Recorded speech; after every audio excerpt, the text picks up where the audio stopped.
Assalamualaikum warahmatullahi wabarakatuh. Nama saya Faidatul Kiptiah, NIM 18383022061. Saya dari kelas A, Prodi Perbankan Syariah, Institut Agama Islam Negeri Madura. Kali ini saya akan menyampaikan tentang flowchart dari sebuah perusahaan yang ada di Indonesia dengan tema Sistem Akuntansi Penerimaan Kas PT Pos Indonesia Kota Jambi. Namun sebelum kita mengkaji tentang flowchart dari perusahaan PT Pos Indonesia Kota Jambi, kita akan kaji terlebih dahulu tentang pengertian sistem akuntansi.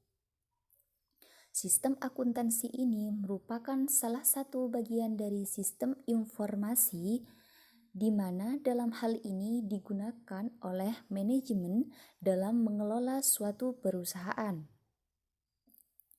Adapun yang dimaksud dengan sistem informasi akuntansi di PT Pos Indonesia Kota Jambi adalah sebuah sistem yang mengatur akuntansi secara keseluruhan dan umum, di mana dalam hal ini dirangkai dalam sebuah aplikasi yang disebut SIMAK.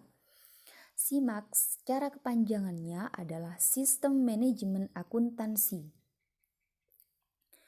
Selanjutnya, kita harus tahu dulu bagaimana sejarah dari PT Pos Indonesia. Pertama, kita ketahui bahwasanya pos yang pertama didirikan itu di Batavia oleh salah satu gubernur Jenderal G.W. Baron pada tahun 1906. Kemudian nama itu berubah pada tanggal 27 bulan 9 tahun 1945 bernama Post Telegraph and Telephone Dienst. Kemudian pada tahun 1961 nama itu dari yang bernama Post Telegraph and Telephone Dienst berubah menjadi Jawatan PTT Republik Indonesia. Dalam hal ini ditandai dengan pengambil alihan kantor pusat PTT di Bandung oleh Angkatan Muda PTT dari pemerintah militer Jepang. Hal ini dikarenakan pentingnya kejadian pada tanggal tersebut. Maka pada masa kini diperingati sebagai Hari Bakti Postel.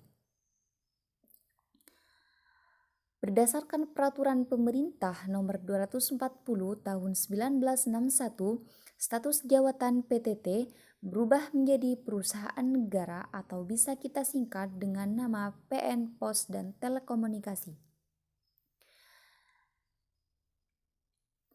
Pos dan Telekomunikasi, Pos Telekomunikasi dan PN ini dibagi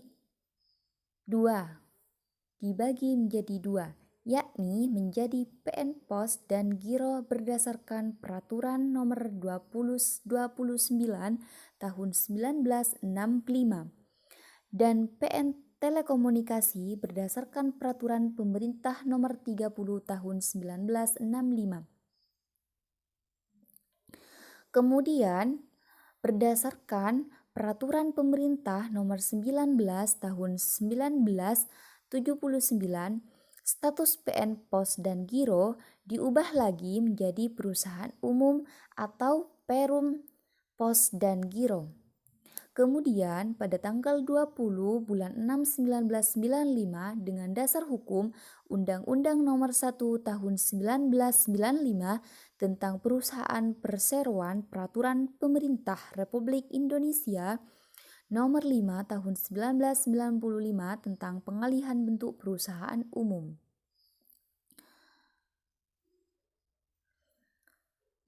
Singkat cerita,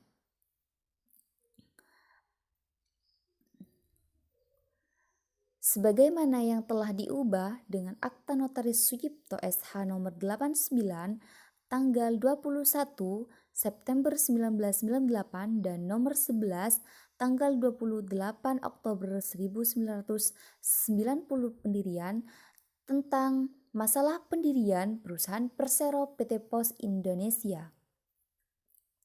Selanjutnya kita akan membahas tentang flowchart dari perusahaan PT Pos Indonesia Kota Jambi. Yang pertama terkait dengan kas lanjutan yang bagian loket. Ada beberapa langkah yang dilakukan oleh PT Pos Indonesia Kota Jambi bagian loket. Yang pertama, bagian loket menerima paket pos dari pengirim dan menimbang berat paket.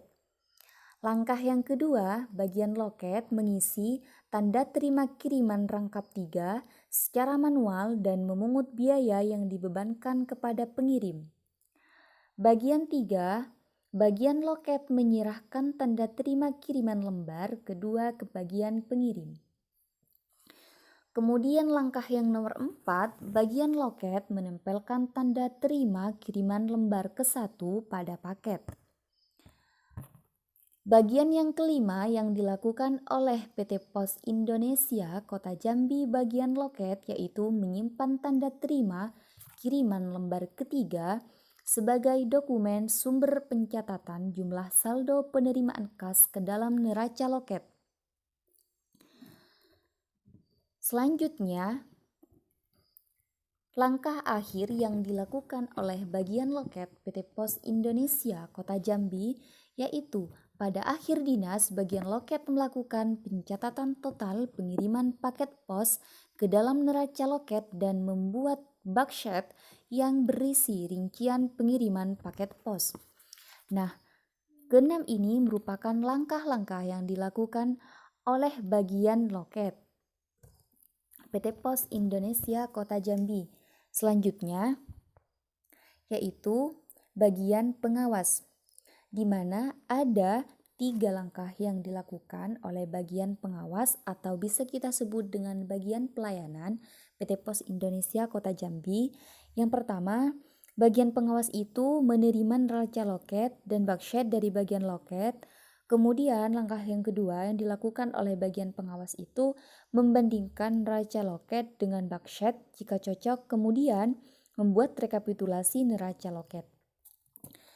Langkah yang 3 atau hal ini bisa dikatakan dengan langkah yang terakhir yang dilakukan oleh bagian pengawas atau bisa kita sebut dengan pelayanan, yaitu di akhir tugas bagian pengawas atau pelayanan menyerahkan rekapitulasi neraca loket ke bagian akuntansi.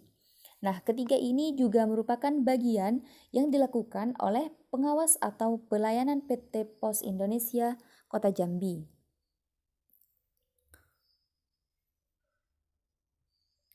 Selanjutnya, bagian kasir.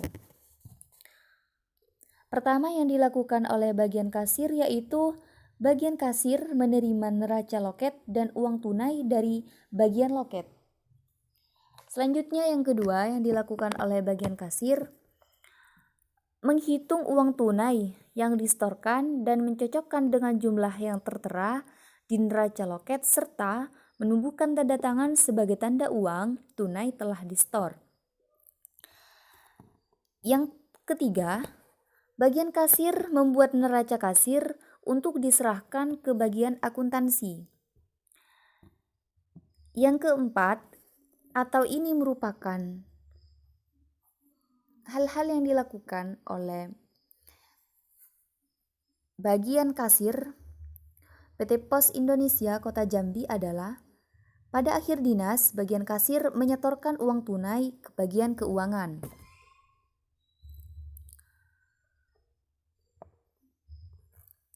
Selanjutnya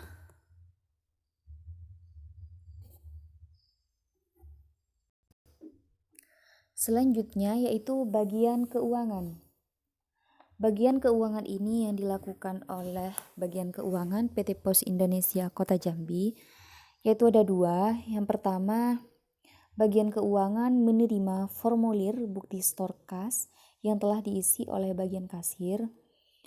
Kemudian yang terakhir yang dilakukan oleh bagian keuangan menyetor uang tunai ke bank. Setelah kedua hal ini dilakukan oleh bagian keuangan, Baru selanjutnya kita akan lanjut kepada bagian akuntansi, di mana dalam hal ini ada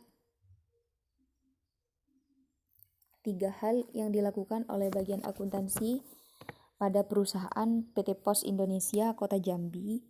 Yang pertama, bagian akuntansi menerima neraca kasir dari bagian kasir.